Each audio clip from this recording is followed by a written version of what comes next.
नमो अरिहंताणं नमो सिद्धाणं नमो आयरीयाणं नमो वज्रायाणं नमो लोये सौवसाहूणं सिद्धं शुद्धं परमेव जिनेन्द्रवर्णेमि चन्दमकलङ्कं गुणरयणभूषणोदयं जीवस्य परुवणम् उच्चम्।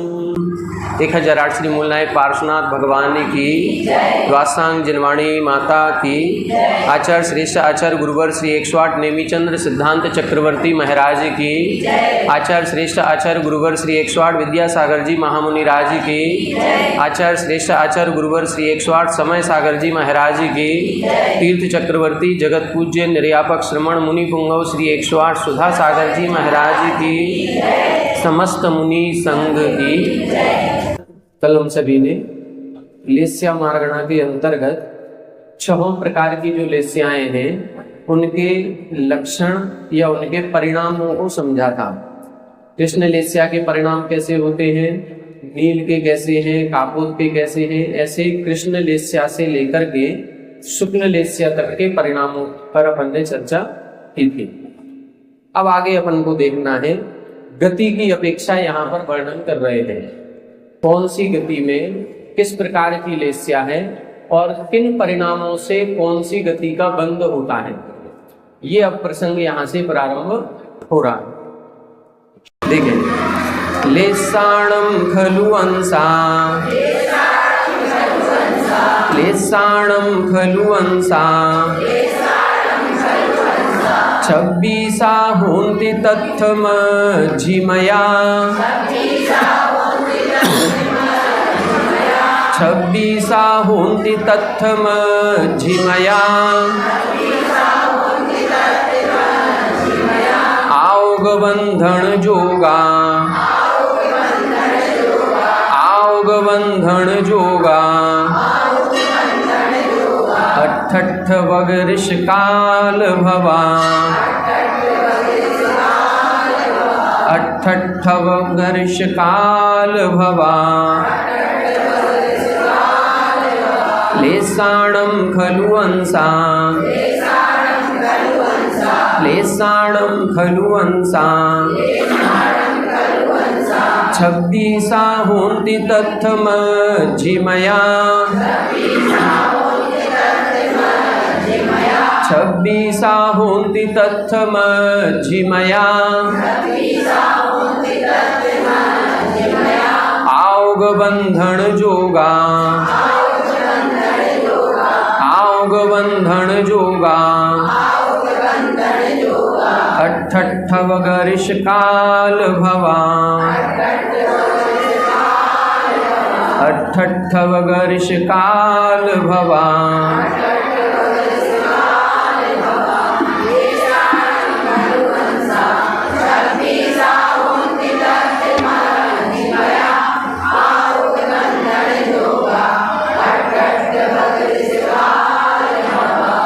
देखें, अब यहाँ से लेस्या का थोड़ा सा कठिन वर्णन अब प्रारंभ हो रहा है। अभी तक जो लेस्याएं पढ़ी आपने वो निर्देश या वर्ण अधिकार या परिणाम, संक्रमण, लक्षण, ये बिल्कुल अभी सरल टॉपिक चल रहा था।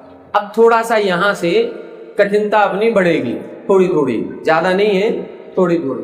अब यहाँ पर ये बता रहे हैं कि जो लेस्याएं हैं वो कितने प्रकार की बताई, 6 प्रकार की। तो 6 प्रकार की लेस्याओं के 3 भेद करेंगे, उत्तम, मध्यम, जघन्य। तो कृष्ण लेस्या के भी 3 भेद, उत्तम, मध्यम, जघन्य। शुक्ल लेस्या के भी 3 भेद, 6 लेस्याओं के। तो कुल कितने भेद हो गए, 18। तो ये 18 अंश कहलाएंगे। इनको भेद ना कह के इन्होंने अंश शब्द दिया है कि ये 18 अंश हो गए। अब इन 18 अंशों के बीच में जो अशुभ लेस्याएं हैं और शुभ लेस्याएं हैं, इनके बीच में 8 अंश और होते हैं। कृष्ण, नील, कापूत, कापूत को छोड़ करके, और फिर पीत, पद्म, शुक्ल, इनके बीच में लगभग इन्हीं के संबंध में आया है। तो 8 अंश और होते हैं। तो कुल कितने अंश हो गए, 26। तो इसी तरह इधर इन्होंने लिखा है लेसाणम खलु अंसा 26 होती। लेस्याओं के कितने अंश होते हैं? 26 अंश होते हैं। 26 अंश समझ में आ गए? 6 लेस्याओं के 3-3 करेंगे, उत्कृष्ट अंश, मध्यम अंश, जघन्य अंश, और 6 लेस्याओं के ऐसे 18 हो जाएंगे। तो कापोत लेस्या के उत्कृष्ट अंश से, कापोत लेस्या का उत्कृष्ट नहीं, हाँ, कापोत लेस्या के उत्कृष्ट अंश से पीत लेस्या के उत्कृष्ट अंश के बीच में 8 मध्यम अंश और होते हैं। तो ऐसे कितने हो गए? 26 अंश। अब इधर बता रहे हैं तत्थ मच्छीमया, उन 26 अंशों के बीच में आने वाले 8 वगैरह काल भवा, 8 अंश जो होते हैं वो आयोग बंधन जोगा, वो आयु बंध के योग्य परिणाम होते हैं। फिर से देख लें, कृष्ण, नील, कापुर ये 3 अशुभ लेस्याएं हैं, पीत, पद्म, शुक्ल ये 3 शुभ लेस्याएं हैं। तो जो आयु का बंध होता है वो आयु का बंध एकदम निकृष्ट परिणामों में भी नहीं होता और एकदम उत्कृष्ट परिणामों में भी नहीं होता। आयु का बंध होता है बीच के परिणामों में, ना एकदम उत्कृष्ट हो, एकदम संक्लेशित भी नहीं होते, एकदम विशुद्ध भी नहीं होते, बीच के 8 परिणामों में। तो इसमें ग्रंथ में जो हमने पढ़ा, कापोत लेस्या का उत्कृष्ट अंश से लेकर के पीत लेस्या के उत्कृष्ट अंश के बीच में 8 मध्य के ये मध्यम अंश कहलाते हैं, दोनों के बीच में बनेंगे। कृष्ण नील को छोड़ दो, उधर पद्म और शुक्ल को छोड़ दो। अब जो बीच की है ना, इधर कापोत लेस्या है, इधर पीत लेस्या है। तो कापोत लेस्या के उत्कृष्ट अंश और पीत लेस्या के उत्कृष्ट अंश, इन दोनों के बीच में 8 मध्यम अंश होते हैं। ठीक है, अब कुल 26 अंश हो गए। तब इधर बता रहे हैं मच्छीमया, जो मध्यम में 8 अंश हैं, उन 8 अंशों में ही आयोग बंधन जोगा, आयु बंध के योग्य परिणाम बनते हैं। बाकी जो उत्कृष्ट मध्यम जघन्य है उनमें आयु बंध के योग्य परिणाम नहीं बनते। ठीक है, किन में बनेंगे? मध्यम अंश में। और वो जो 8 मध्यम अंश होते हैं वो कब? 8 अवग्रह काला, मतलब 8 अपकर्ष कालों में जब आते हैं तो आयु का बंध होता है। जो हमारी आयु है, अभी जो आयु चल रही है, आगामी आयु का बंध कब होता है? इस बारे में आपने कई बार सुना होगा कि आगामी आयु का बंध 8 अपकर्ष कालों में होता है। अपकर्ष काल कब आते हैं, कैसे आते हैं, ये भी आप लोगों को ज्ञात होगा। जिनको नहीं है एक बार सुन ले। जो हमारी भुज्यमान आयु है, 2 प्रकार की आयु कहलाती है, एक भुज्यमान और एक बध्यमान। जिसको हम भोग रहे हैं ये है भुज्यमान, और जो आगामी आयु का बंध करेंगे उसको कहते हैं बध्यमान। तो जिस जीव ने अभी आगामी आयु का बंध नहीं किया, वो आगामी आयु का बंध कब करता है? तो जो भुज्यमान आयु उसको मिली है, जो लेकर के आया है पूर्व भाव से, उसकी स्थिति जितनी है उसकी स्थिति जितनी है उसके 3 भाग किए जाएंगे। कितने? 3। और 3 भाग करने के बाद 2 भागों को निकाल दो। 2 भाग निकल, भुज्यमान आयु बांधना है ना आगे की, तो आगे की तो अभी बंधी नहीं। तो जो भुज्यमान है उसके 3 भाग करेंगे और 3 भाग में से 2 भागों को निकाल दें। फिर 2 भागों को निकालने के बाद जो प्रथम अंतर मुहूर्त आएगा, उस प्रथम अंतर मुहूर्त को प्रथम अपकर्ष काल कहते हैं। वो पहला अपकर्ष काल है। इस अपकर्ष काल में आयु बंध हो सकता है। ठीक है, अब दूसरा देखें। अब दूसरा अपकर्ष काल कब आएगा? यदि मान लो इसमें नहीं हुआ। क्यों नहीं हुआ? क्योंकि इसमें लिखा है आयु बंध के योग्य 8 मध्यम लेस्या के परिणाम होने चाहिए। और वो अपकर्ष काल आया, लेकिन उस अपकर्ष काल में हमारी तीव्र कृष्ण लेस्या थी तो आयु बंध नहीं होगा, या तीव्र शुक्ल लेस्या थी तो भी आयु बंध नहीं होगा। वो मध्यम अंश के परिणाम चाहिए। यदि मध्यम अंश के परिणाम लेस्या वाले होंगे तो आयु बंध होगा, नहीं तो नहीं होगा। यदि मान लो नहीं हुआ तो फिर क्या होगा, अब जो हमारी शेष आयु बची उसके फिर हमें 3 भाग करने पड़ेंगे, और 3 भाग करने के बाद फिर 2 भागों को निकाल दें। फिर जो प्रथम अंतर मुहूर्त आएगा उसमें फिर आयु बंध के योग्य परिणाम बनेंगे। अब वो लेस्या यदि वैसी होगी तो आयु बंध हो जाएगा, और यदि लेस्या के मध्यम 8 अंशों के परिणाम नहीं है तो नहीं होगा। गुणा भाग अपन को करना नहीं है। गुणा भाग का मतलब ये है अपन एक स्थिति को ये समझे कि कब होता है। अब हमें ना तो अपनी बुद्धिमान आयु का पता है, दूसरी चीज हम लोग जो अपनी आयु लगाते हैं वो अपन ज्यादा से ज्यादा जन्मदिन से लगाते हैं कि हमारा जन्म इतनी तारीख को हुआ था, लेकिन आयु कहां से लगती है? विग्रह गति के प्रथम समय से। विग्रह गति के प्रथम समय से पूर्व भव की आयु का मरण हुआ और इस भव की आयु का प्रारंभ हुआ प्रथम समय, जो विग्रह गति का प्रथम, वहां से आयु प्रारंभ मानी जाएगी।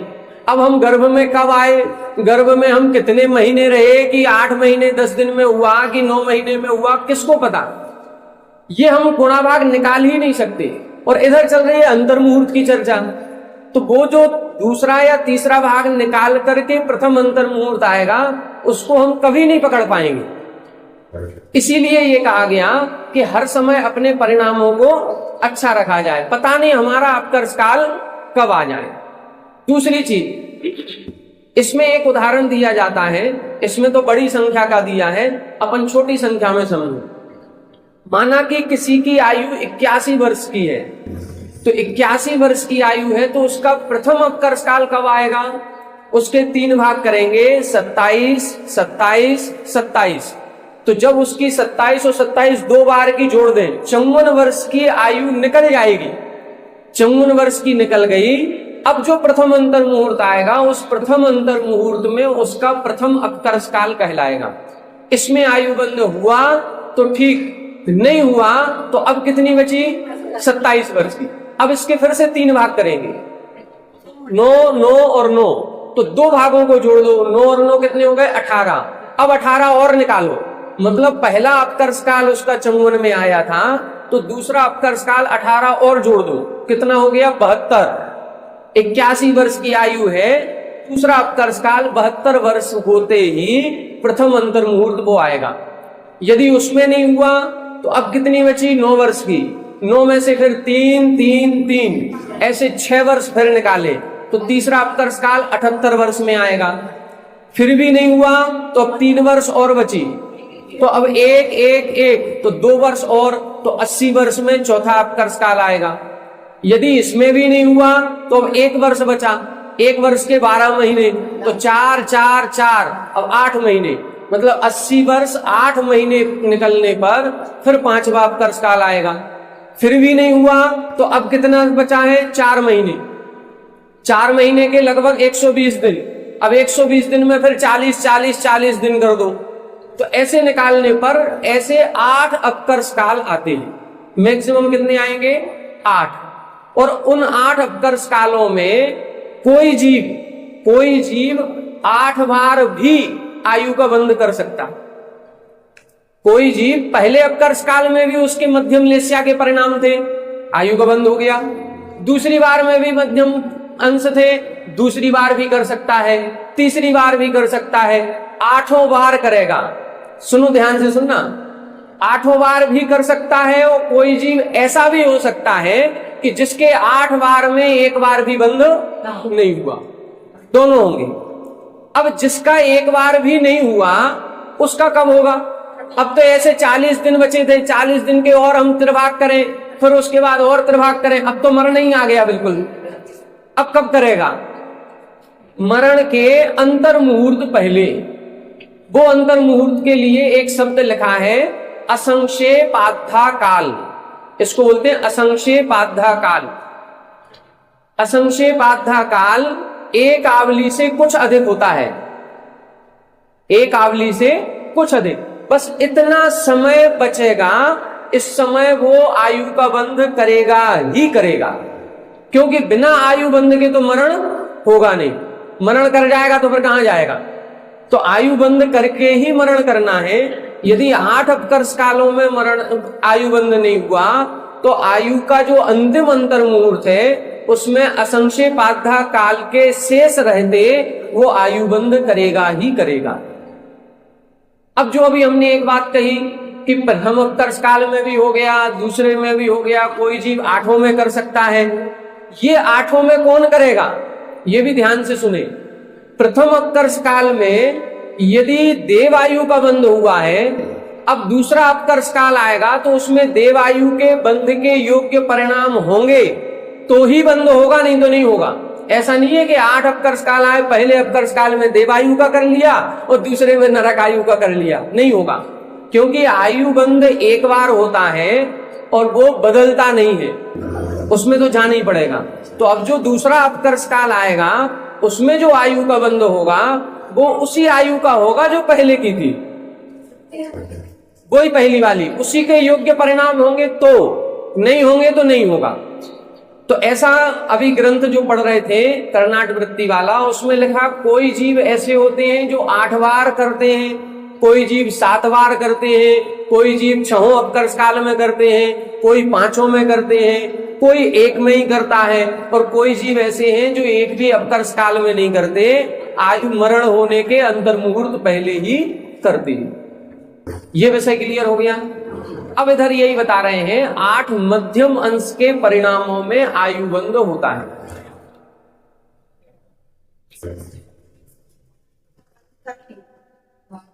पहले अपकर्ष काल में उसी का करना होगा।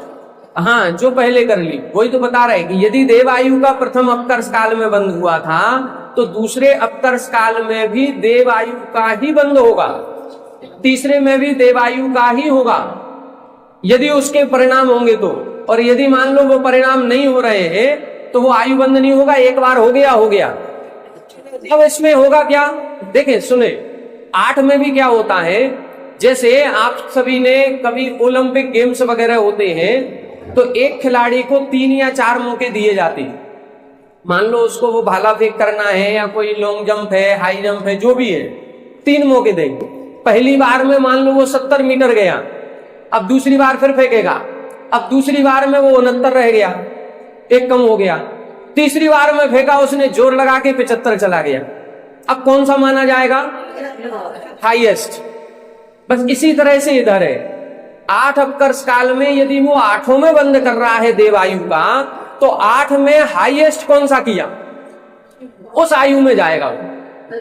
8 में हाईएस्ट कौन सा हुआ है उसमें जाएगा, वो मानी जाएगी उसकी। तो बढ़ते समय उत्कर्षण जो होता है आयु का, उत्कर्षण अपकर्ष काल में ही होता है, अपकर्षण कभी भी हो सकता है, समझे? आयु का अपकर्षण घटाना है, घटाना तो कभी भी हो सकता है। उत्कर्षण जो होता है वो अपकर्ष काल में ही होगा, कभी भी बीच में नहीं हो सकता। तो एक बार हमने मान लो देवायु बांधी है, पहले 12 सागर की बांधी थी, अब दूसरी बार अपकर्ष काल आया और देवायु के बंध के योग्य ही परिणाम है और हमारे और अच्छे विशुद्ध परिणाम है, अब 22 सागर की बांधी तो वो उसी की लाइन 12 सागर की जो थी वो बढ़ करके 22 हो गई। अब वो अपकर्ष काल निकल गया और निकलने के बाद यदि हमारे परिणाम गिर गए तो वो 22 की घट जाएगी। अपकर्षण तो कभी भी हो सकता है, अपकर्षण कभी भी हो सकता है, लेकिन उत्कर्षण जो बढ़ना होगा वो अपकर्ष काल में ही होता है। यह आयुबंध का एक विशेष सिद्धांत है। ठीक है, अब इसको देखें।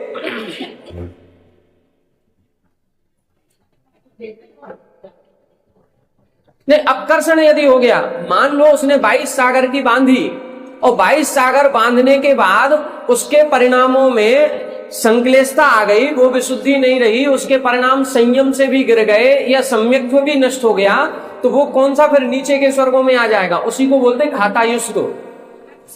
घाता, हाँ, 12 से भी नीचे आ सकता है। घातायुष्क शब्द सुना होगा। घातायुष्क का मतलब ही ये होता है कि किसी जीव ने आयु बंध तो अच्छे विशुद्ध परिणामों से किया था, मान लो सर्वार सिद्धि की आयु का बंध कर लिया, लेकिन यदि उसके परिणाम गिर गए और वो संयम से च्युत हो गया, संयम से च्युत हुआ है और नीचे आ गया, संयम से मतलब अभी 6वें 7वें गुणस्थान में आयु का बंध किया था, अब 5वें गुणस्थान में आ गया या 4थे में आ गया। है तो मुनि, लेकिन उनके कसाय का उदय आ गया अंदर से, तो गुणस्थान नीचे आ गया। अब 4थे या 5वें गुणस्थान में यदि वो आ गए हैं तो अब वो घातायुष्ट कहलाएंगे। उनकी आयु जो 33 सागर की थी वो घट जाएगी और वो घट करके 12वें स्वर्ग तक उत्पन्न होंगे, 12वें स्वर्ग तक की आयु मिलेगी। और जब वो 12वें स्वर्ग तक की आयु मिलेगी तो ये कहा जाता है कि उनको बोनस में आधा सागर अधिक मिलेगी, क्योंकि इन्होंने पहले ज्यादा बांधी थी, अब परिणाम गिर गए हैं तो थोड़ा सा इनको रिलैक्सेशन कर देंगे, जिससे एकदम ज्यादा दुख नहीं हो गए। 22 से घट के हम 12 पे आ गए, आधा और ले लो, आधा सागर बढ़ करके मिलती है। लेकिन यदि उनके परिणाम सम्यक्तों से भी गिर गए, मान लो उनके परिणाम ऐसे गिरे कि अब उनको लगने लगा हमने कहां से कहां दीक्षा ले ली, ये भाव आ गया, मिथ्यात्व का उदय आ गया, तो अब वो देवायु का तो बंद हो ही गया था, देवायु में तो जाएंगे, लेकिन अब उनको एक पल्य अधिक आयु मिलेगी। अभी आधा सागर दे रहे थे, अब वो आधा सागर से घट करके एक पल्य अधिक उनको आयु मिलती। एक पल्य आधा पल्य का ऐसा कुछ है, आधा पल्य एक पल्य, ध्यान नहीं आ रहा, इतनी उनको अधिक आयु मिलती है। इनको अपन घातायुष्ट कहते हैं। भवनत्रिकों में भी आ सकते हैं। वैसे भवनत्रिकों का अभी हमने पढ़ा नहीं है, पहले दूसरे स्वर्ग तक का पढ़ा है कि जो घातायुष्ट होते हैं वो ऊपर की आयु से गिर करके 12वें स्वर्ग के नीचे आ जाते हैं। यदि संयम से गिरे हैं तो 12वें स्वर्ग से नीचे रहेंगे, और यदि सम्यक से विच्युत हो गए तो पहले दूसरे स्वर्ग में रहते हैं। पहले दूसरे स्वर्ग तक का ही अभी सुना है, भवनत्रिकों का अभी नहीं सुना, न पढ़ने में ऐसा आए। वो कभी भी हो सकता है, अपकर्षण कभी भी हो सकता है। जैसे राजा श्रेणिक थे, उन्होंने 33 सागर की आयु का बंद किया, और जैसे ही क्षमा याचना की 3 दिन बाद ही उनकी आयु घट गई। वो जो 33 सागर की थी वो घट करके प्रथम नरक की हो गई। अपकर्षण कभी भी हो सकता है, उत्कर्षण अपकर्ष काल में ही होता है, ये सिद्धांत है। हाँ, वो तो अपकर्ष काल में जहां उत्कर्षण हो रहा है वहां तो अपकर्षण है ही। अपकर्षण पूरे जीवन में कभी भी हो सकता है। उत्कर्षण की बात है, वो अपकर्ष काल में ही होता है। 8 अपकर्ष काल आते हैं।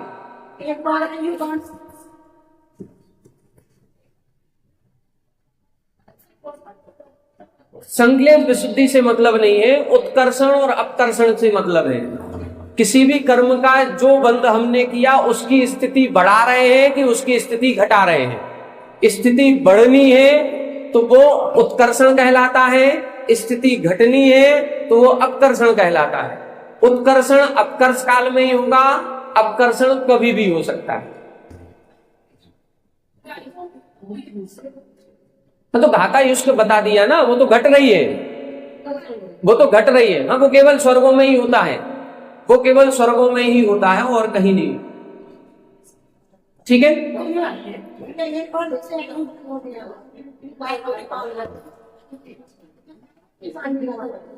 यदि उसके परिणाम वैसे ही बने तो आप समझे, पहले अपकर्ष काल में उसने देवायु बांध ली, अब दूसरा अपकर्ष काल आया और उसमें भी मध्यम अंश के परिणाम है, लेकिन यदि देवायु के बंध के योग्य नहीं है तो आयु बंध नहीं होगा, नहीं बंधेगी।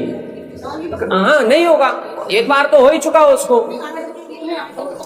अरे आप समझ नहीं रहे, 8 अपकर्ष काल है, उन अपकर्ष कालों में आयु बंध हो ये कोई जरूरी नहीं है, हो कोई जरूरी नहीं है। आयु बंध के योग्य परिणाम होंगे तो आयु बंध होगा, नहीं होंगे तो नहीं होगा, वो काल निकल जाएगा। अरे ऐसे क्यों, पहले अपकर्ष काल में कर लिया ना मरण उसने, पहले अपकर्ष काल में आयु बंद कर लिया, अब दूसरा आया, आयु बंद के योग्य परिणाम होंगे तो हो जाएगा, नहीं होगा तो नहीं होगा। अब वही आयु बनेगी लेकिन दूसरे को। यदि मान लो किसी ने 8वें अपकर्ष काल में कोई आयु नहीं बांधी तो मरने के अंतर मुहूर्त पहले आयु बंद होगा ही होगा, बिना आयु बंद के मरण नहीं होता। ठीक है, चलो आगे देखें।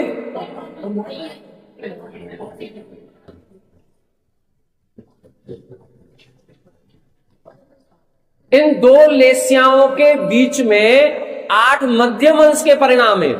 वो मध्यम, सुने देख में एक मिनट बहुत अच्छे से सुने, वो मध्यम अंश के परिणाम कापोतलेस्या के नहीं है, वो मध्यम अंश के परिणाम पीतलेस्या के भी नहीं है, वो किसी के नहीं है, वो छहों लेस्याओं के नहीं है। यदि छहों लेस्याओं के होते तो वर्णन उसी हिसाब से करते। ये नहीं लिखा है कि देखो कृष्ण लेस्या के 3 परिणाम, उत्कृष्ट, मध्यम, जघन्य। नील लेस्या के 3 परिणाम, सबके 3-3 लिखे। यदि कापोत लेस्या के उनको 6 लिखने होते तो वो लिखते कापोत लेस्या के 6 परिणाम होते हैं, पीत लेस्या के 6 होते हैं। नहीं, वो कापोत और पीत लेस्या के नहीं है, वो तो मध्यम अंश के परिणाम है। वो मध्यम अंश के परिणाम होते कहां है? कापोत और पीत के बीच में होते हैं, लेकिन वो कापोत और पीत के नहीं है। वो किसी के भी हो सकते, वो आयुबंध के योग्य परिणाम है। वो मध्यम अंश के परिणाम आयुबंध के योग्य है, अन्य किसी परिणामों में आयुबंध नहीं होता है। बस ये अपन को समझना। इससे ज्यादा ग्रंथों में लिखा भी नहीं है, इससे ज्यादा ग्रंथों में अभी हमारे पढ़ने में आया भी। अचानक मरण होगा, आप सभी देखे ना, हमने बताया जो मरण होगा, मरण के पहले असंक्षेपाध्या काल, असंक्षेपाध्या काल 1 आवली से थोड़ा सा ज्यादा बस। और 1 आवली का मतलब है 1 सेकंड में संख्यात आवली होती है, गिन नहीं पाएंगे। इतना फास्ट किसी का मरण नहीं होता कि 1 सेकंड भी ना लगे, इतना फास्ट किसी का भी नहीं होता। आप किसी की जैसे वो बलि देते हैं ना कि झटके में एकदम गर्दन काट दी, तो भी वो तड़पता रहेगा अभी 2-3 मिनट तक, तब उसके प्राण निकलेंगे। ऐसा नहीं है कि 1 सेकंड में ट्रेन के नीचे भी आ जाओगे, एकदम पहिया निकल गया ऊपर से, तो भी तुरंत मरण नहीं होगा, 2-3 मिनट लगेंगे ही, उतने में आयु बंद हो जाएगा। आयु बंद के लिए तो 1 आवली की बात कर रहे हैं, 1 आवली से थोड़ा सा अधिक का समय चाहिए, उतने में आयु बंद हो जाएगा।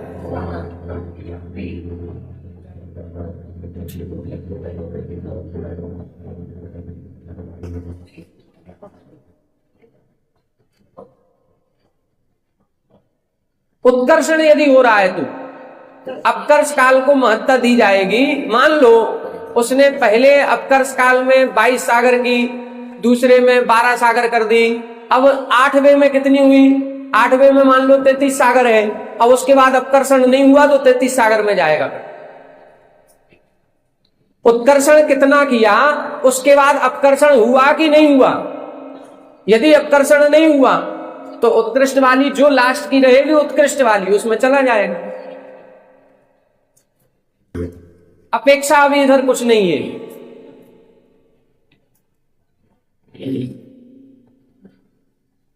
फिर तो वो आगे ही जाएगा ना, वो तो आगे ही, पहले नरक की बांधी, फिर और बढ़कर के 17 सागर की हो गई, और बढ़कर के 33 की हो गई, तो 33 में जाएगा। यदि उसके अपकर्षण के परिणाम हो गए तो घट जाएगी। अपकर्षण के परिणाम हो जाए, देखो अपकर्षण कब होगा? जब पहले आयु बांधी होगी, तभी तो अपकर्षण होगा। यदि उसने पहले बांधी है, घटा लिया उसको, और बाद में उत्कर्षण नहीं हुआ, तो जितनी घट गई उतने में जाएगा। फिर जितनी घट गई उतने में जाएगा, घटाई और घटाने के बाद फिर से बढ़ा ली तो फिर से बड़ी वाली में जाएगा। कुल मिला करके उत्कर्षण और अपकर्षण ये दोनों स्थितियां हैं। उस अपेक्षा से जो उत्कर्षण है वो अपकर्ष काल में ही होगा, अपकर्षण कभी भी हो सकता है। अब उसी हिसाब से इसका नियम चलता है। हाँ, नरक। अब देखें इधर, अच्छा प्रश्न है। ये जो हमने स्थिति बताई है कि 8 अपकर्ष काल आते हैं और 2/3 भाग निकलने पर आते हैं, ये कहां की स्थिति है? ये कर्म भूमि मनुष्य और त्रियंचों की है। किसकी है? कर्म भूमि मनुष्य त्रियंच। तो यदि कोई नार की जीव है, वो कब आयु बंद करेगा? उसकी तो 1 सागर की आयु है, और 1 सागर की आयु असंख्यातों वर्ष की है।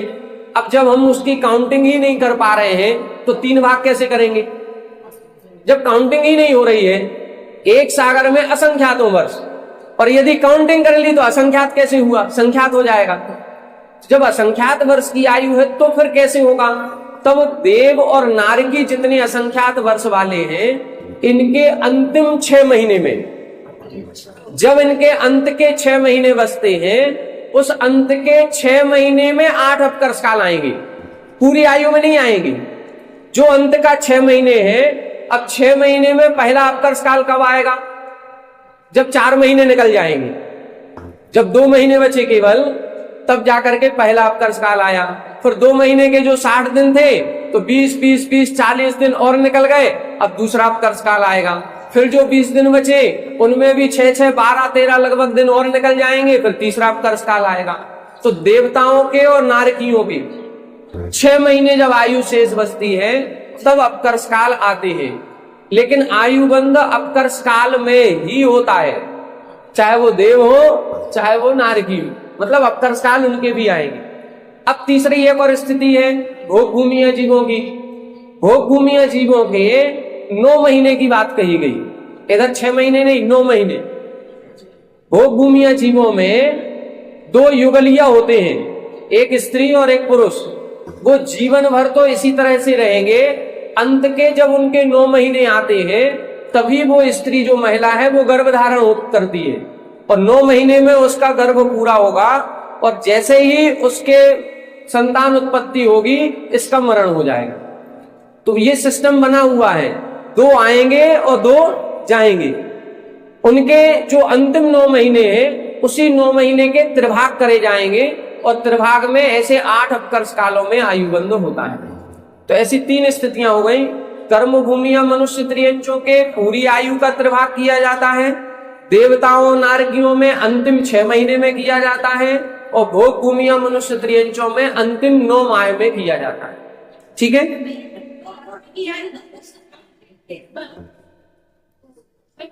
फिक्स है ना? तो भोग भूमि जीवों की संख्या फिक्स है, वहां कहीं ऐसा नहीं होता कि आगे पीछे हो जाए। हाँ बिल्कुल, 2 आएंगे और 2 जाएंगे, वो फिक्स रहती है संख्या। अभी अपन ने उसमें पढ़ी थी ना पिछले, कौन सी वो मार्गणा थी, उसमें आई थी भोग भूमिया जीवों की भी उन्होंने दी थी, वो संख्या बिल्कुल फिक्स बताई थी, जितने स्त्री उतने ही पुरुष, क्योंकि एक स्त्री एक पुरुष। संख्या में थोड़ा सा अंतर ये आएगा कि 2 जीव अभी भी है माता पिता, और 1-2 जीव उसके गर्भ में है, तो 4 हो गए। तो इस तरह से, लेकिन बस वो 2 आएंगे और फिर 2 जाएंगे, जब तक वो उनका जन्म होगा, जब ये 2 चले जाएंगे, उस हिसाब से उनकी फिक्स है संख्या, असंख्यात ही होती है। चलो आगे चले। भोग भूमि में 2 होते हैं ना, युगलीय जन्म होता है, मनुष्योत्तरीयंश बस 2 ही रहते हैं। आगे देखें हम। अरे रिवीजन के चक्कर में मत पड़ो आप लोग। देखो हम फिर आपसे कह रहे हैं, कई बार हमने ये चीज कही है, आप लोग स्वाध्याय को महत्व दो, परीक्षा को मत दो। आप लोग बहुत परीक्षा को बहुत ज्यादा हाईलाइट करते हो, नंबरों के पीछे मत भागो। हमने ये चीज देखी, परीक्षा होती है इतना नकल करते हो आप लोग, मतलब कहने में हमें अपने आप में शर्म आती है कि हम किसको टोके और किसको नहीं टोके। क्यों परीक्षा के पीछे भाग रहे हो? स्वाध्याय करो, जितना बन रहा उतना करो। आज तक कोई फेल हुआ है क्या? आज तक किसी ने किसी को टोका क्या कि आपके इतने कम नंबर आए? समझ में ही नहीं आ रहा। परीक्षा के पीछे मत भागो, बिल्कुल मत। महाराज जी का कोई उद्देश्य नहीं है। आपको यदि परीक्षा नहीं करानी तो मत कराओ, हमारा कोई उद्देश्य परीक्षा कराने का भी नहीं है। हमारा उद्देश्य ये है कि आपका जो 8वें वर्ष का सिलेबस है इसको हम पूरा करा दें, जितना अधिक से अधिक हो सके। स्वाध्याय करो, रिवीजन क्या करना, आप जो समझ में आ गया वो आ गया। रिवीजन आप घर पे बैठ के करो, 10 लोग मिलकर के बैठ के करो, 2 घंटे अलग से समय निकालो। अभी पढ़ने का समय है तो पढ़ाई करो। हम आपको बार बार नहीं इधर शिविर लगाने आ रहे कि ना हम क्लास पढ़ाने आ रहे हैं, हम वो अपनी फिर वीडियो ही बनाते हैं घर पे बैठ के, तो फिर आपको टाइम लगेगा। और ये भी रिकॉर्ड हो रही है, आप इसको सुनो ना बार बार। अभी ये विषय अब कठिन आ रहा है, ये कठिन विषय को एक बार में समझ में नहीं आएगा, इसको आपको 5 बार पढ़ना पड़ेगा। और अभी छूट जाएगा तो छूट जाएगा, बस शिविर खत्म, आप लोग अपने अपने घर पे, फिर कौन पढ़ाएगा इसको? अभी पढ़ लो, परीक्षा को महत्व मत दो। हम नहीं कह रहे हैं कि आप बिल्कुल 100 में से 90 नंबर लाना कि 99 लाना, आप तो 50 नंबर ले आना, वो सही है, हमारे लिए बहुत हमें खुशी है कि 100 में से 50 आ गए, बहुत आ गए। हाँ, क्या करना, परीक्षा को महत्व मत दो। और एक चीज और बार बार आप लोगों से कह रहे हैं देखो ये वीडियो में रिकॉर्ड हो रही, पूरी दुनिया में जाएगी। अब हमसे कई जगह से फोन आए। इस बार शीला डोंडिया जी यही थी, छेदपाल मंदिर में पेपर हुआ, उन्होंने देखा ना तो उन्होंने कहा ऐसे कैसे पेपर करा रहे हो। हम 30 लोगों को 35 लोगों को लगाते हैं, टीचर्स को, किसी की नहीं सुनते आप लोग।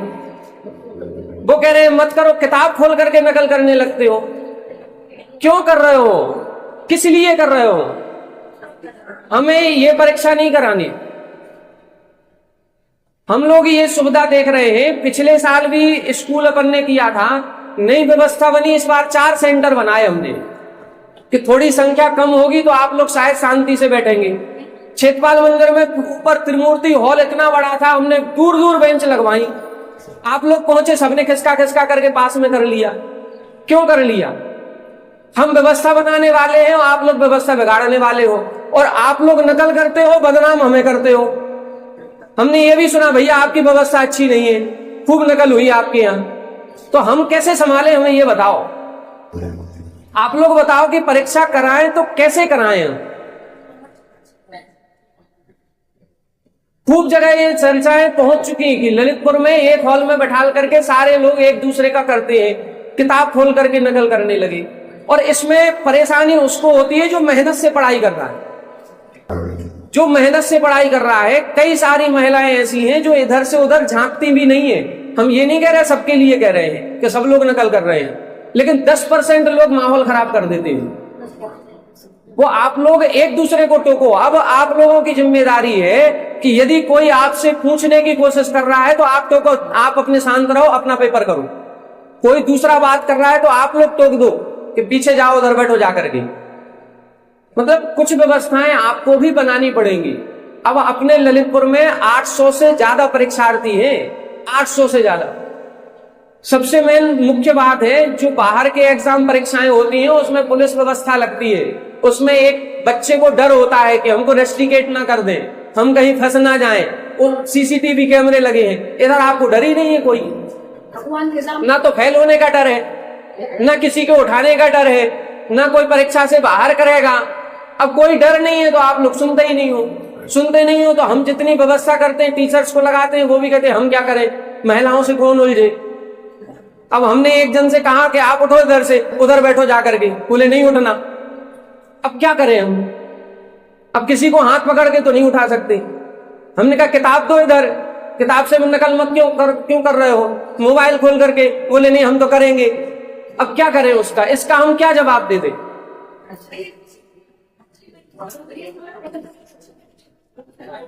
देखो परीक्षा, हमारा कहना यह है कल फिर पेपर होगा आपका। देखो कल फिर पेपर होगा। तारीफ की बात यह है कि आप इसी तरह बैठे और अपना अपना पेपर दे दें। हम दूर दूर ना बैठालना पड़े। कहाँ है हॉल में जगह, हम कहाँ बैठा लेंगे इतने। देखो आज अपने अटा मंदिर में 7-8 क्लासें चल रही है, इतनी व्यवस्था नहीं है कहीं बैठालने की।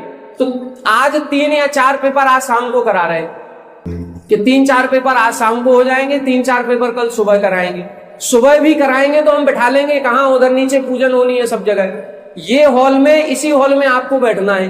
अब इसी हॉल में बैठोगे, कहाँ बैठोगे, और थोड़ा सा फैल जाओगे, बस इससे ज्यादा तो नहीं है ना जगह। हमारा कहना है आप तो बिल्कुल धस के बैठो, लेकिन अपने आप में ईमानदार रहो कि हम किसी की तरफ आंख उठा के भी नहीं देखेंगे। बस आप अपना मूल्यांकन करो। ये परीक्षा हमें नहीं करानी, ना हमें इनाम देने से मतलब है, ना हमें कुछ है।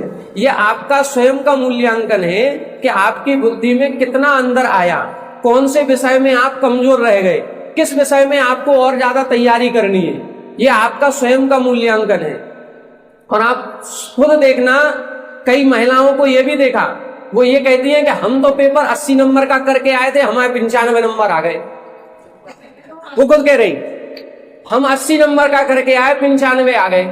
एक्चुअली है क्या, जितना आपका खुलापन है ना कि ठीक है हमें नंबर चाहिए, पास तो हो जाए, या हमें इससे कोई डिग्री से मतलब नहीं। उधर कॉपी जांचने वाले भी यही सोचते हैं कि इनको कौन सी डिग्री से नौकरी मिलने वाली, दे दो खुल के नंबर। थोड़ा सा भी लिखा है तो वो 5 नंबर का प्रश्न यदि गलत भी हो रहा तो 5 में से 5 कर देते हैं, दे देते हैं कि भाई आप लोग खुश रहो, आपका प्रोत्साहन बना रहे। लेकिन आप स्वयं देखेंगे कि हमें कितनी संतुष्टि है। अभी एक जन से बात हुई थी जब परीक्षा हुई, वो खुद बोले कि हमने ईमानदारी से 60 नंबर का किया और 30 नंबर का पूछ के किया। अब देखो कितने नंबर आते हैं। अब मान लो उनके 85-90 नंबर आ भी गए तो उनको संतुष्टि तो 60 की ही रहेगी, क्योंकि उनको पता है हमने 60 नंबर का किया।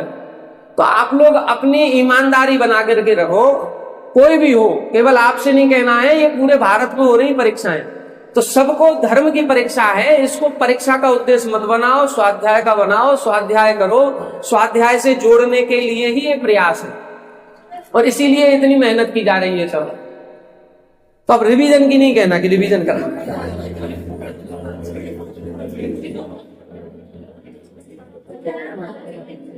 चल आगे का देखें, चलो पढ़ो आगे देखो। शेष 18 अंसा, शेष 18 अंसा, चौगई गमनस्य कारणा होन्ति, चौगई गमनस्य कारणा होन्ति, सुकुक्कसंसमुदा,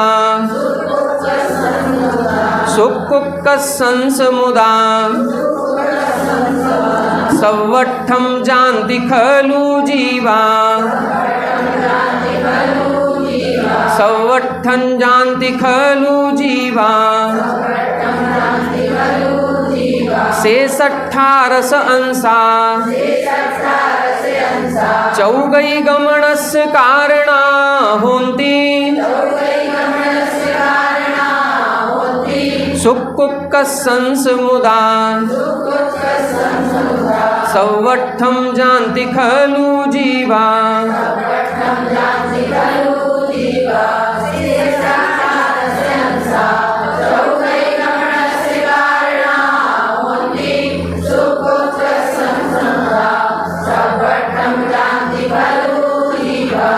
अब देखें इधर बता रहे हैं शेष 18 अंशों से क्या होता है। 26 अंश थे, 26 में से 8 अंश से तो आयुबंध के योग्य परिणाम है, उनसे आयुबंध होता है। लेकिन शेष 18 अंशों से क्या होता है, तो 18 अंशों से बता रहे हैं कि 18 अंशों से चारों गतियों में गमन होता है। कौन सी गति में जाएंगे, चौगई गमनस्य कारणा होन्ति। शेष 18 अंश जो हैं ये चारों गतियों में गमन के कारण बनते हैं। अब इधर से प्रारंभ हो रहा है कि कौन सी गति में कौन से अंशों से कहां तक जाते हैं। यदि शुक्ल लेस्या का उत्कृष्ट अंश है तो कहां जीव उत्पन्न होगा, शुक्ल लेस्या का मध्यम अंश वाले जीव कहां उत्पन्न होंगे, शुक्ल लेस्या के जघन्य अंश वाले जीव कहां उत्पन्न होंगे। ऐसे पूरे 18 अंशों की पूरी व्याख्या ये 7-8 गाथाओं में है। अब आपको देखना पड़ेगा ऊपर स्वर्ग के सर्वार सिद्धि से लेकर के नीचे सप्तम नरक तक 6 लेस्याएं हैं। कृष्ण नील कापोत नीचे है, पीत पद्म शुक्ल ऊपर है। अब इन 6 लेस्याओं के 18 भाग करेंगे, उत्कृष्ट, मध्यम और जघन्य। और फिर इन 18 अंशों की ये 6 गाथाओं में वर्णन आ रहा है कौन सी लेस्या के जघन अंश वाला जीव कहां उत्पन्न होगा, मध्यम अंश वाला जीव कहां उत्पन्न होगा, उत्कृष्ट अंश वाला जीव कहां उत्पन्न होगा। अब यहां से प्रारंभ हो रहा है। ये कठिन विषय है, सामान्य विषय नहीं है, अच्छे से ध्यान से पढ़े।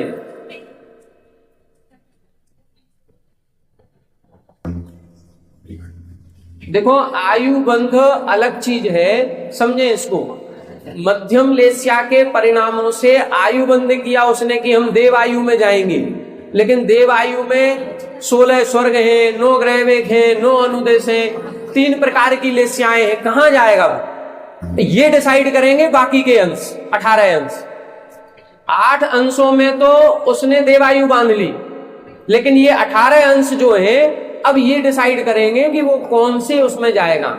यदि उसके शुक्ल लेस्या के उत्कृष्ट अंश होंगे तो वो सर्वार सिद्धि विमान तक जाएगा। यदि शुक्ल लेस्या के जघन्य अंश होंगे तो वो 13वें, 14वें, 15वें स्वर्ग तक रुक जाएगा, क्योंकि शुक्ल लेस्या कहां से कहां तक है, 13वें स्वर्ग से लेकर के सर्वार सिद्धि पर्यंत। 13वें, 14वें, 15वें, 16वें इन स्वर्गों में भी शुक्ल लेस्या है, 9 ग्रहवेकों में भी शुक्ल लेस्या है और अनुदेश अनुत्तर में भी शुक्ल लेस्या है। तो शुक्ल लेस्या का उत्कृष्ट अंश सर्वार सिद्धि तक लेके जाएगा। और शुक्ल लेस्या का जो जघन्य अंश होगा वो कहां लेके जाएगा? वो 13वें 14वें 15वें 16वें स्वर्ग तक लेके जाएगा, बल्कि 13वां 14वां जो भी हो।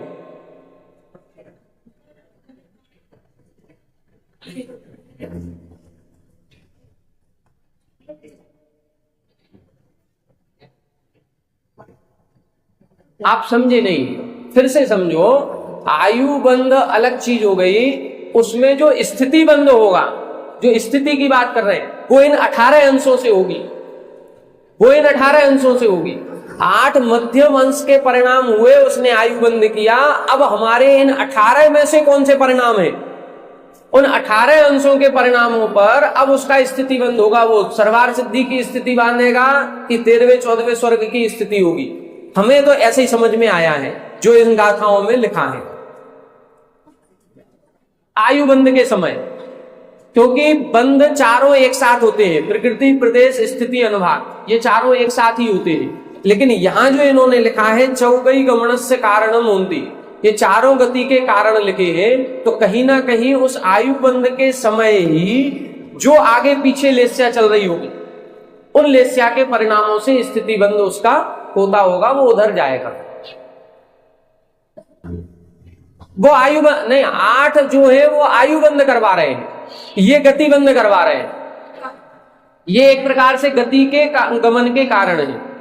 और इसको पढ़ेंगे, समझेंगे, क्योंकि ये थोड़ा सा अभी डिस्टर्ब हमको भी लग रहा है। कैसे इसको समझे?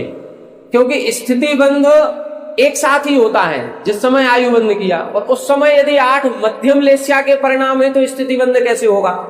ये कह रहे हैं शुक्ल लेस्या के परिणाम है तो यहां जाएगा, मध्यम लेस्या के परिणाम है तो यहां जाएगा, पीत लेस्या के उत्कृष्ट परिणाम है तो यहां जाएगा। इन गाथाओं को पढ़े, हो सकता है कुछ निष्कर्ष निकल जाए।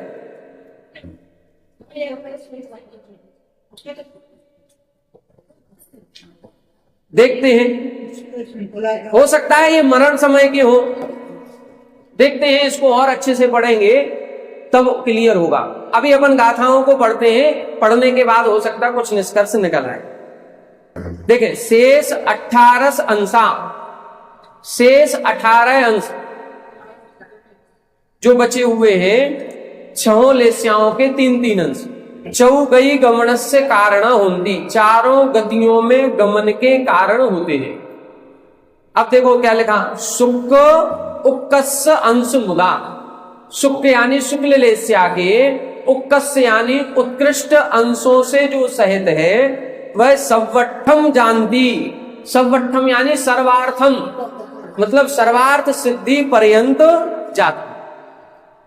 हो सकता है ये मरण के समय के हो, आयु बंद हो गया देवायु का, लेकिन देवायु का बंद होने के बाद मरण किन लेस्या के परिणामों में हो रहा है? मरण शुक्ल लेस्या के परिणामों में हो रहा है, तो हो सकता है सर्वार सिद्धि जाएगा।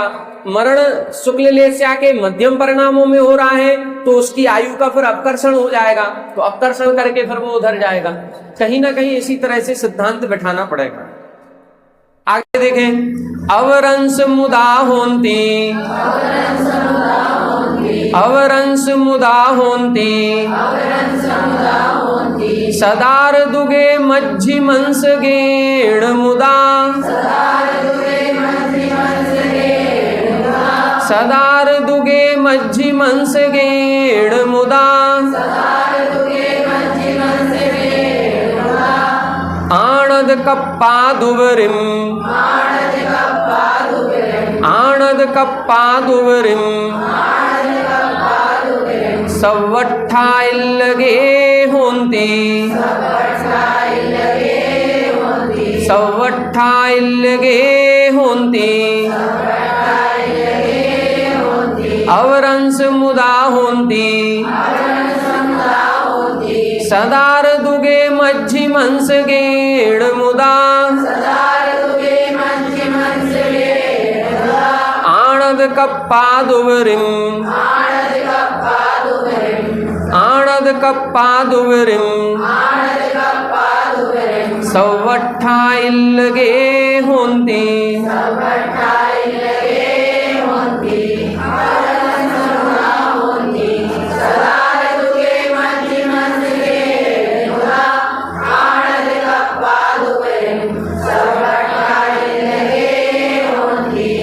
देखें इधर बता रहे हैं अवरंश मुदा होती। अवर, अवर का मतलब जघन्य। उत्कृष्ट अंश बता दिया शुक्ल लेस्या का। शुक्ल लेस्या के उत्कृष्ट अंशों से यदि मरण हो रहा है तो सर्वार सिद्धि पर्यंत जाएगा, ठीक है। और यदि जघन्य अंशों से हो रहा है तो शुक्ल लेस्या के जघन्य अंश सदार दुगे, सतार युगल, सतार सहस्रार। सतार सहस्रार कौन सा है? 11वां 12वां युगल। तो 11वें 12वें युगल में भी शुक्ल लेस्या है, 13वें 14वें 15वें 16वें स्वर्ग में भी शुक्ल लेस्या है। तो जघन्य शुक्ल लेस्या कहाँ है? सतार युगल में। तो यदि जघन्य शुक्ल लेस्या के अंशों से मरण होगा तो हम सतार सहस्रार स्वर्ग में उत्पन्न होंगे। उत्कृष्ट लेस्या के अंशों से मरण हुआ तो सर्वार सिद्धि जाएंगे। और यदि मध्यम लेस्या के अंश है तो सतार सहस्रार जघन्य हो गया। अब इस सतार सहस्रार से लेकर के और सर्वार सिद्धि पर्यंत जो आनत, प्राणत, आरण, अच्युत, नो ग्रैविक, नो अनुदेश और बाकी शेष 4 अनुत्तर, इन विमानों में उत्पन्न हुआ। तो मध्यम लेस्या में जैसे उसके परिणाम होंगे वैसी उसकी आयु होकर के और वहां के परिणामों में उत्पन्न होगा। ये संभवतः मरण के होने चाहिए। मध्यम अंश गेण मुदा, मध्यम का मतलब मध्यम, मध्यम अंशों से जो सहित है वो आणद कप्पाद उबरिम, आनत युगल जो है वहां से प्रारंभ करें। सतार सहस्रार में जघन्य वाला हो गया, अब आनत से शुरू करो। आनत, प्राणत, आरण, अच्युत, नो ग्रैविक, नो अनुदेश, शेष 4 अनुत्तर, इनमें सवट्ठ इल्लगे यानी सर्वार्थ पर्यंत।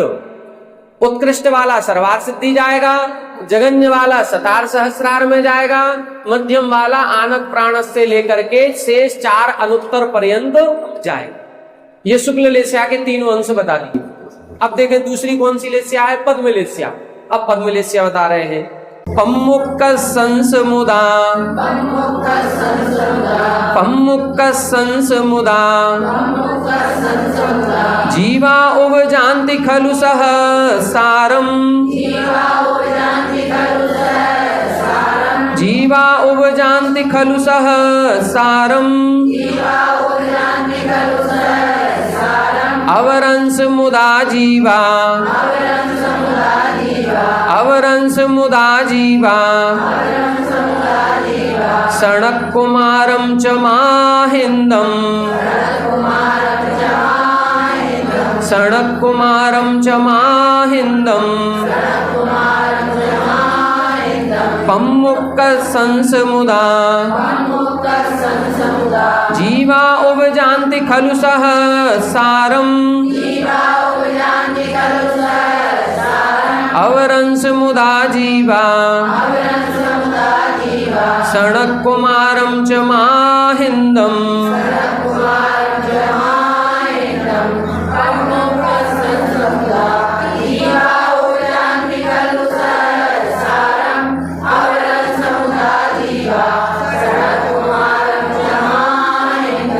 अब देखें पद्म लेस्या बता रहे हैं। पद्म लेस्या का उत्कृष्ट अंश वाला कहाँ जाएगा? तब लिखा उपजान्ति खलु सहस्रारम, सहस्रार स्वर्ग तक। ऊपर भी यही लिखा था सदार दुगे, सतार सहस्रार। तो सतार और सहस्रार ये युगल ऐसा है जहां पद्म लेस्या का उत्कृष्ट अंश है और शुक्ल लेस्या का जघन्य अंश है। तो यहां पर दोनों प्रकार के जीव जाएंगे। जिनके पद्म लेस्या का उत्कृष्ट अंश होगा वो भी सतार सहस्रार जाएंगे, और जिनके शुक्ल लेस्या का जघन्य अंश होगा वो भी सतार सहस्रार में जाएंगे। अब नीचे देखें अवरंश मुदा जीवा, जो पद्म लेस्या के जघन्य अंश वाले हैं वो कहां जाएंगे? सनक कुमारम च माहेंद्र, सानत कुमार और माहेंद्र, तीसरा चौथा स्वर्ग। सौधर्मिशान में पीत लेस्या होती है, सनत कुमार माहेंद्र में पीत भी है और पद्म भी है। तो पद्म का जघन्य अंश है और पीत का उत्कृष्ट अंश है। तो ये पद्म के जघन्य अंश की बात कर रहे हैं, इसीलिए सनत कुमार माहेंद्र में पद्म का जघन्य अंश वाला जाएगा। तो पद्म लेस्या का क्षेत्र कितना हो गया? सनत कुमार माहेंद्र स्वर्ग से लेकर के सतार सहस्रार तक। सतार सहस्रार में उत्कृष्ट अंश, सनत कुमार माहेंद्र में जघन्य अंश, और बीच के जितने हुए ये मध्यम अंश। तो अब अगली गाथा में मध्यम अंश बता रहे हैं। देवताओं का अभी कर ले, नारकियों का अपन शाम को देखेंगे। 2 गाथाएं देख लो। मध्यम अंशेण मुदा, मध्यम अंशेण मुदा तम मध्यम जानति ते उजेठ मुदा तम मध्यम जानति ते उजेठ मुदा साणक कुमार माहिंद साणक कुमार माहिंदंती मचक्किदंसेढ़िम्मी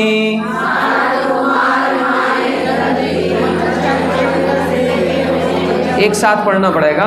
साणक कुमार माहिंदंतिम चक्किम दसेढ़िम्मी।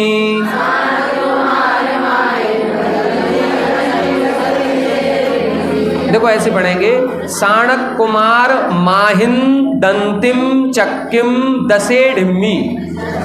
माहिंदम माहिन माहिन हिन तक पढ़ेंगे, माहिन दंतिम चक्किम दसेढ़िम्मी। ठीक है। मध्यमंसेण मुदा तम मध्यम जानति ते उजेठ मुदा साणक कुमार माहिन दंतिम चक्किम दसेढ़िम्मी। पढ़े।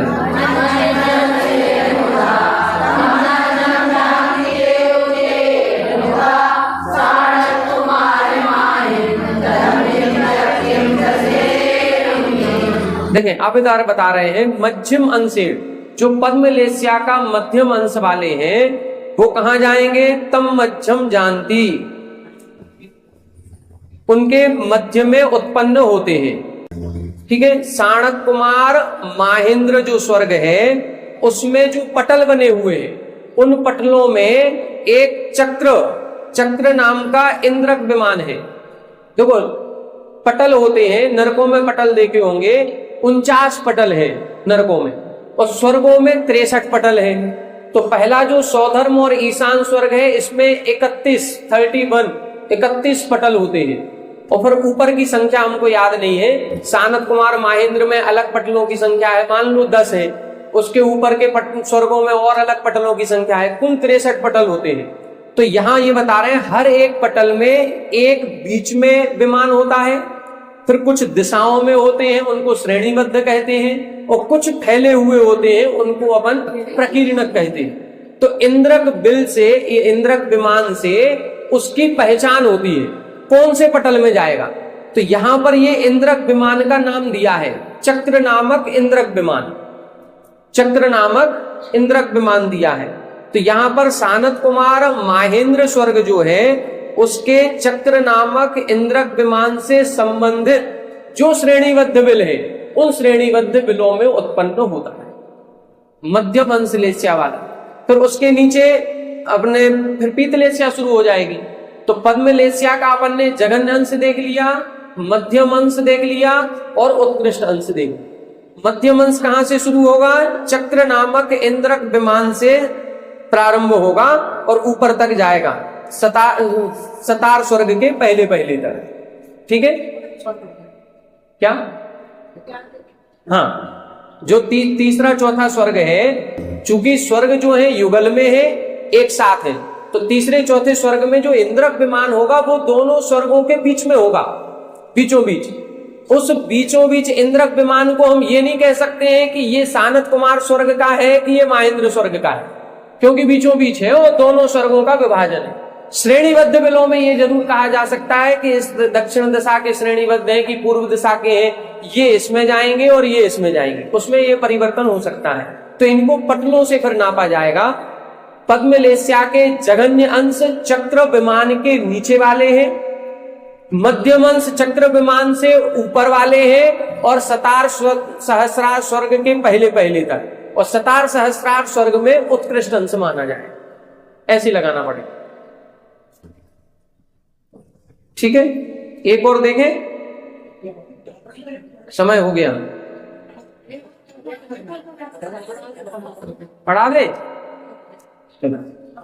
अवरंश मुदा सोहिम्मी, अवरंश अवरंस मुदा सोहम्मी साणादि मौडम्मी से ढिम्मी साणादि मौडम्मी से ढिम्मी। एक साथ पढ़ना पड़ेगा लाइन को। अवरंस मुदा सोहम ईशाणादि मौडम्मी से ढिम्मी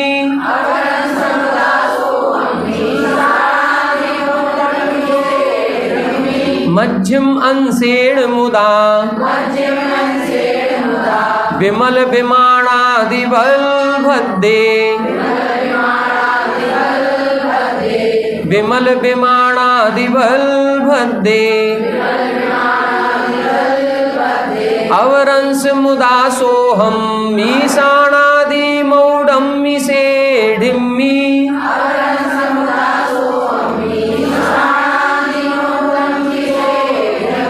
मध्यम अंशेण मुदा विमल विमानादि बलभद्दे।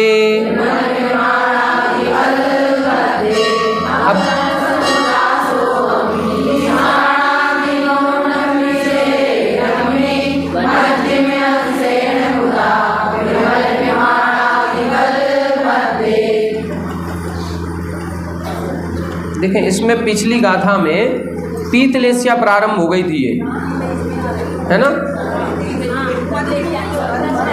हाँ तेजलेस्या पीतलेस्या थी। मध्यम अंशेण मुदा तम मध्यम, ये उधर हो गया। देखें ध्यान से देखें, शायद गलत हो गया अर्थ अपना। पहले अपन ने 521 में देखा था पद्मलेस्या के उत्कृष्ट अंश वाले सतार सहस्रार में जाएंगे और जघन्य अंश वाले सानत कुमार माहेंद्र में जाएंगे, ठीक है।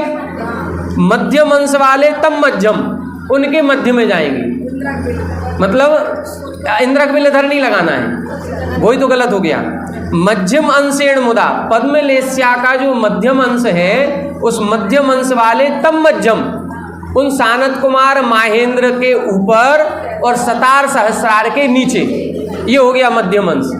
फिर आगे लिखा तेऊ जेठ मुदा, तेऊ का मतलब अब इधर से पीतलेस्या प्रारंभ हो गई। पीतलेस्या का जेठ, जेठ का मतलब उत्कृष्ट, तो पीतलेस्या का उत्कृष्ट अंश वाला सानत कुमार माहेंद्र स्वर्ग के चक्र नामक इंद्रक विमान तक जाता है। यह पीतलेस्या का उत्कृष्ट अंश है, चक्र नामक विमान, ठीक है। ये सानत कुमार, क्योंकि पीतलेस्या जो है पहले दूसरे स्वर्ग में पूरे में पीतलेस्या है, तीसरे चौथे स्वर्ग में कुछ भागों में पीतलेस्या है, तो कुछ भागों में कहाँ तक लगाएंगे, चक्र नामक इंद्रक विमान, जो चक्र नामक इंद्रक विमान है वहां तक पीतलेस्या है, उसके ऊपर पद्मलेस्या है। तो ये चक्र नामक इंद्रक विमान तक ये पीतलेस्या के उत्कृष्ट अंश की कथन हो गया। अब पीतलेस्या का जघन्य अंश बता रहे हैं। हाँ दो हो गए उसमें, हम वो ध्यान नहीं दिया ना, तेऊ जेठ मुदा शब्द में। अब इधर अवरंश मुदा आ गया। अवरंश मुदा का मतलब है अब जघन्य अंश। किसका जघन्य? पीतलेस्या का। तो पीतलेस्या का जघन्य अंश वाला सोहम ईशान आदि, सौधर्म और ईशान स्वर्ग का जो उडम्मी, उडम्मी का मतलब ऋतु नामक विमान होगा। ये उडम्मी का मतलब होना चाहिए प्रथम, जो सौधर्म ईशान स्वर्ग है उसका प्रथम इंद्रक बिल का नाम है ऋजु विमान या ऋतु विमान। ये प्रथम इंद्रक बिल, क्योंकि पीतलेस्या वहीं तक है। तो पीतलेस्या का जो जघन्य अंश है यहाँ तक जाएगा ऋतु नामक इंद्रक विमान तक, या उससे संबंधित शेडिम्बी यानी श्रेणीबद्ध विमानों। और पीतलेस्या का मध्यम अंशेण, जो मध्यम अंश होगा वो विमल विमानादि बलभद्दे, वो सानत कुमार माहेंद्र स्वर्ग का जो बलभद्र नामक इंद्रक विमान है वहां तक। बलभद्र नामक, बलभद्र लिखा ना, बलभद्र नामक।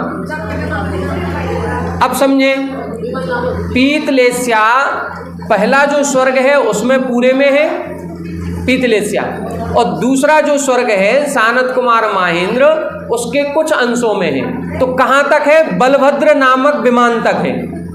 बलभद्र नामक विमान तक पीतलेस्या है और फिर उसके ऊपर चक्र नामक विमान से पद्मलेस्या शुरू हो गई। तो चक्र नामक विमान तक पद्मलेस्या का जघन्य अंश होगा और बलभद्र नामक विमान तक पीतलेस्या का उत्कृष्ट अंश होगा।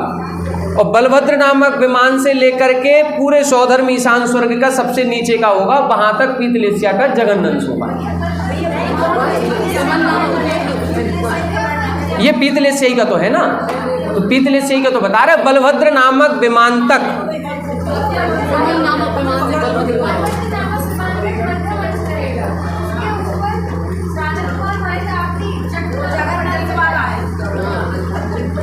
अच्छा, ये मध्यम अंश लिखा है।